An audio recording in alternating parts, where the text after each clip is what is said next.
My absolute favorite part of my time with Resident Evil Requiem a couple weeks ago is when I noticed that the enemies were no longer static. Earlier in my demo, I had to go past the kitchen where this butcher was there chopping up meat and throwing it into a pot, clearly very dangerous, brandishing a big chef's knife. Just would one-shot me if I even attempted to try and run up to it.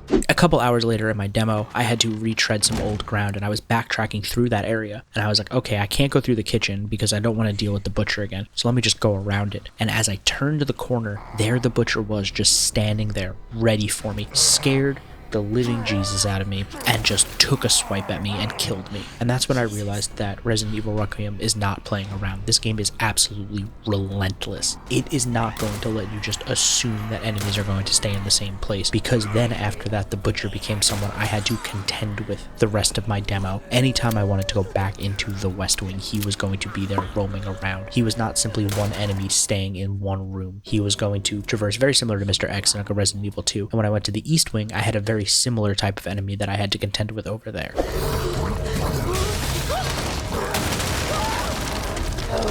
I am excited to see how this evolves over the course of the game, because the demo that I played seemed very early on, but I am curious to see how both swapping between Leon and Grace, how these areas will expand and how these enemies will get more and more brutal as time goes on. For everything else, stick with Restart.Run.